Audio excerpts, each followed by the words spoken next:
Vico Ortiz plays Pirate Jim in Our Flag Means Death. I'm Matt Noble at Gold Derby, and I want to start off by asking you, Vico, what is the best thing about playing a pirate?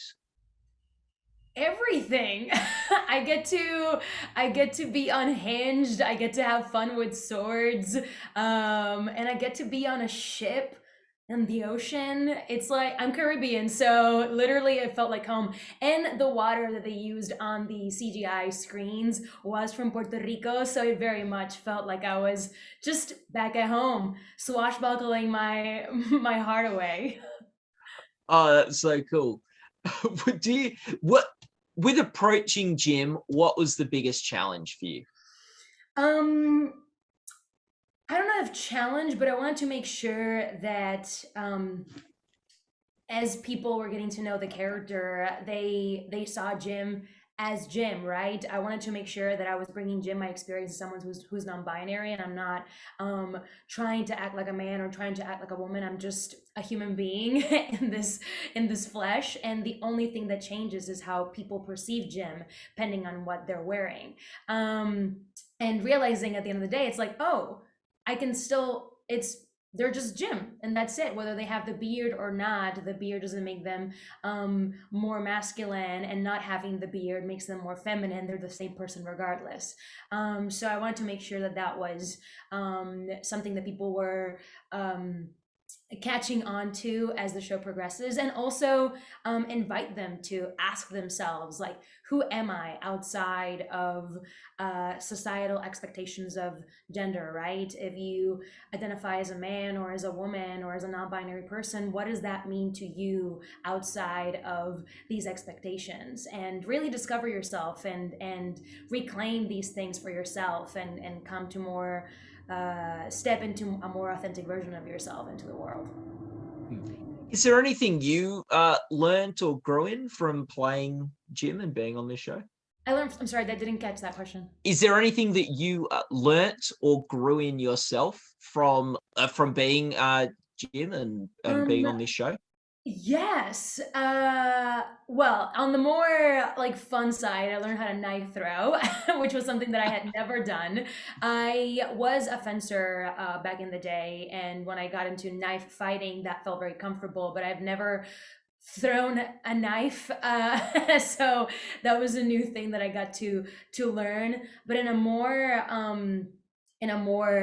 internal way, I was really beautifully surprised to be in a very cis het normative male dominated space, and be welcomed and embraced. I mean, I'm usually, when I think like, oh, it's a set and it's going to be mainly dudes, I'm like, here we go. But then I was so beautifully welcomed, and the conversations that we engaged in were so nice, because they all came with a sense of curiosity for themselves, which normally when I step into a lot of cis het places, they try to dissect me. But this was like they were holding space for themselves to also be like, yeah, like, how do I reclaim masculinity? And they showed me these sensible and vulnerable and sweet versions of masculinity that I was so desperately also craving to watch. So it was really nice to see that and experience that. Mm. Oh, it's really cool to hear. And I guess also just in terms of doing comedy and telling these stories, the harmony and the way you guys work as a group and you work together is important. Do you want to speak a bit to the dynamics on set and the collaborative process of putting on the show? I mean, we were so obsessed with each other that we hung out even on our off days. It was like our weekends were Thursdays and Fridays. So every time it was like, so what are we doing Thursday and Friday? Like, we would see each other every single day for 15, 16, 17 hours, and be like, we want to keep hanging out. We really created a sense of a family, really. And we still have a group chat, we text each other, we share videos and fan art, and we go out for dinner. Still, whoever's in LA, we're like, come over, let's grab dinner, and we keep catching up and chatting. And it's been I mean, you can see that it's fun when you like when we're on set, when we were all together in the same scene. We all felt bad for the directors because by like the first couple of weeks, we already had such a sense of family that we were so ruckus and loud, and we would just like keep making up stuff and creating like new more moments. And I could see the directors being like, "How do we silence these people? How do we shut them up?"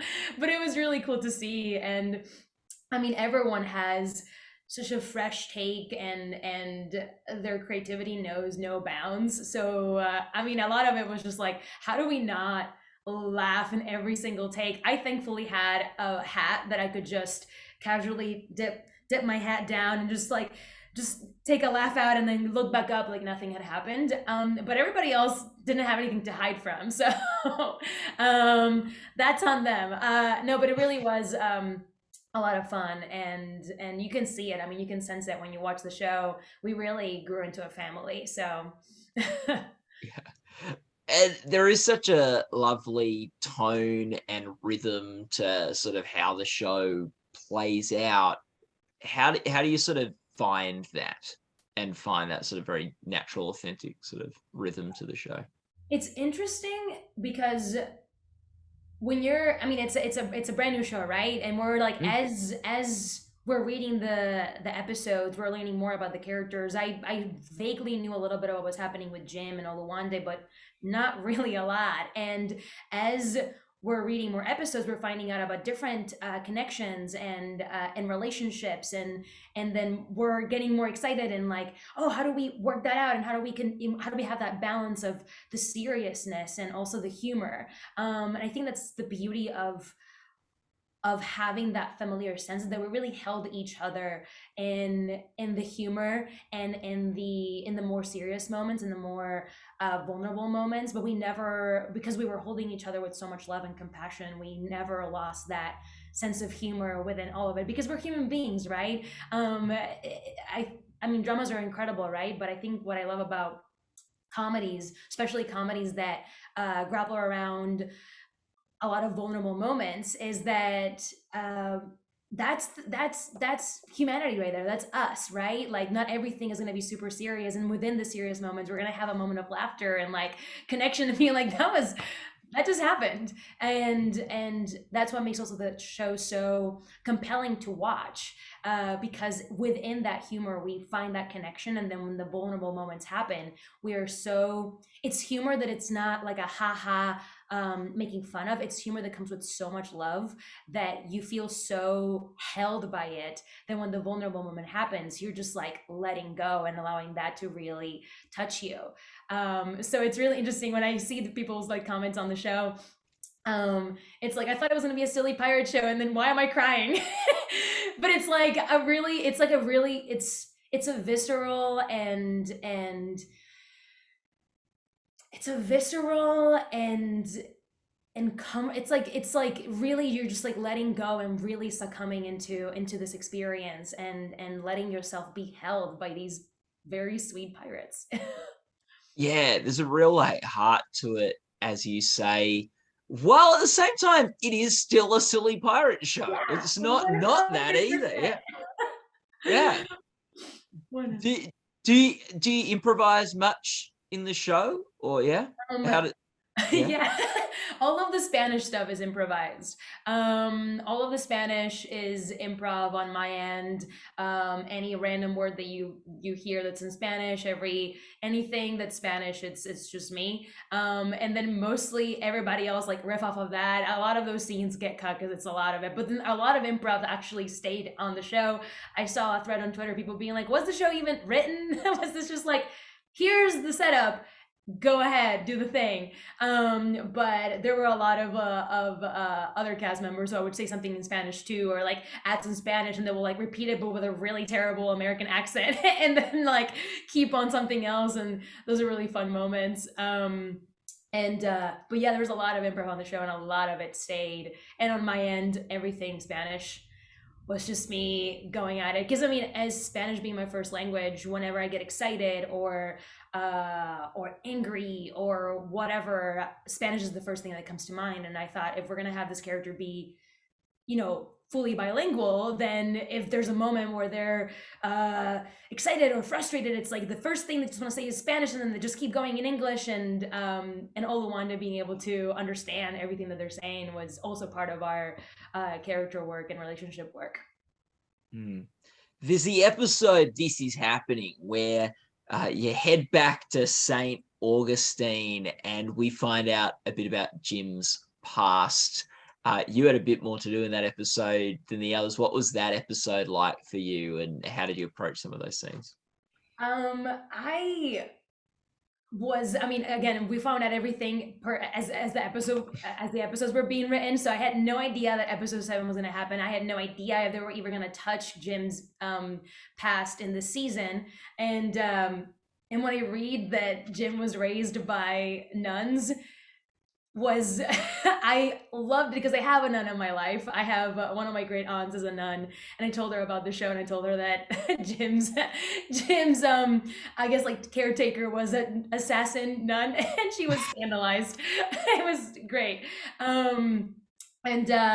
And similarly, you know, I have that relationship with my great aunt. Like, she was more scandalized about the assassin nun than, you know, my name being Vico. And like, and so it's interesting to see that also depicted in the show, that like Nana is more scandalized about Jim not finishing the revenge mission, but like, oh, you go by Jim now? Great, got it. But like, you haven't finished the revenge. How dare you? God is upset. It truly was. And having Selene Slava playing Nana, I mean, dream come true. I've loved her since Orange is the New Black, and ever since then I've seen her work, and I'm just like, one day I'll get to work with her. And was so happy when I saw her cast. And what a joy to work around, and a lovely human being, and so talented. And with that, right, exploring like, yeah, how does Jim feel like, you know, being back home, and also you know, being with their new friends or new shipmates, and have them meet something, and they're very secretive. So it's like, how do I keep this like separate as possible, but all, you know, slowly becoming family to Jim, you know, bringing him into the fold, and having him get along with Nana was also like a moment being like, oh, I mean, honestly, that whole episode was so fun, and playing into Jim's grief with their family dying, and seeing that. I was able to be there the days that we're filming with the younger version of Jim, and seeing that scene being shot of like the little one watching the dad, and like how they held the dagger. And I was like really trying to see that, because I wanted to have that memory in my brain too as we shot the following scenes. And Samson is just a joy, and we weren't supposed to actually like go for a kiss on that scene, but we were like, so in the script it was like a will they, won't they, but it was like more like we were gonna just look at each other and just kind of like be there. And then we did the scene once, and then Samson and I went to the back, like as they were like resetting up the camera, and we're like, should we just go for a kiss? And they're like, yeah, and great. And then we just like do the scene, and then we just like have the moment where we look at each other, and then just like slowly lean, and no one stopped us, and we just like kiss, and then yell cut, and then everybody was like, what just happened? And then they were like, yeah, lean into that, like, you know, have that almost kiss moment, don't actually go for it, because then David was like, I'm glad that this happened, because we're gonna touch back on that later. And we were like, okay, great, good times. So yeah, I mean, Samson and I just were like, we really want to ship Jim and Oluwande, so here we go. We like yeah, they're like, oh, we like the kiss, but can we get Steed in sooner? Like yeah. Again, it's that humor. It's like bringing that like vulnerable moment, and then like, oh, we got humor. Yeah, the treasure hunt all comes back there. Very good, Vico. Zoe was like, you were such a like high energy person, but Jim is so quiet. Like, you know, is that hard for you? It was. It was. I'm a silly goose. I'm a silly goose, and I truly and it's because the beginning I had the beard and the nose, and I'm a very smiley person. I noticed immediately that the more I smile, the more like alcohol and glue they had to put on my beard so it would stay put. So I, for the first like month and a half of the show, was very in a very meditative state.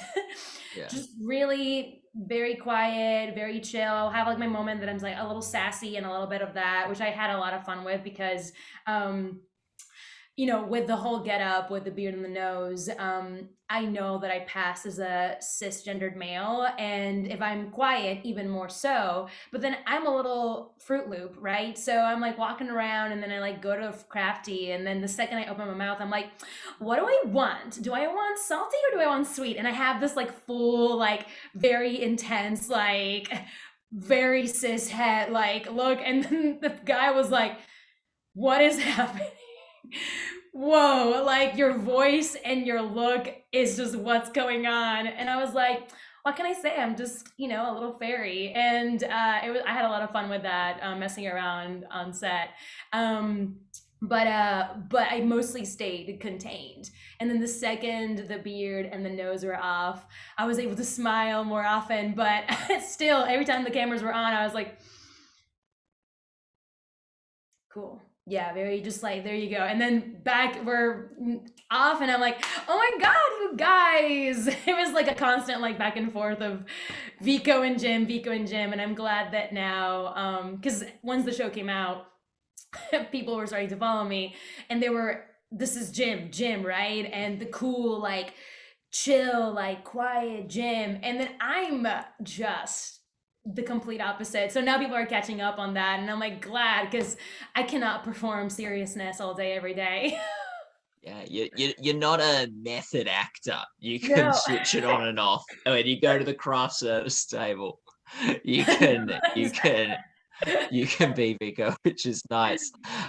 What's the funniest moment for you from season 1? Oh my goodness. There were so many. I mean, anything that we were all ensembled in, like whenever we were all, like all of us, like the Steed's Revenge and Blackbeard's crew, like whenever all of us were on the set, it was just absolute beautiful chaos. I am obsessed though with the tea party scene. That was some of the most hilarious days because it was the first week of filming, and we were all like discovering like our voices, our screams, our things. Although I didn't get to scream until episode 5, 6. It's the fuckery where I like get to like go ham on like a dummy, and I was able to do like the screaming dummy voice and my like intense screaming voice. So I also went like back and forth between like and then people were like, what is going on? And it's like, it's the same person. I'm just going a little insane. It's totally fine. That was a lot of fun. I mean literally everything was such a joy. We salsa dance at the beach. There were just so many great moments. I mean that whole show, everything was just a good time. That's fantastic. Well, Vico, thank you so much for talking to us today. People watching this interview can go to goldderby.com, make your awards predictions, join the discussion in our forums. And Vico, all the best of luck for the Emmy Awards for Our Flag Means Death. Thank you. It's surreal. Here we go. Yeah.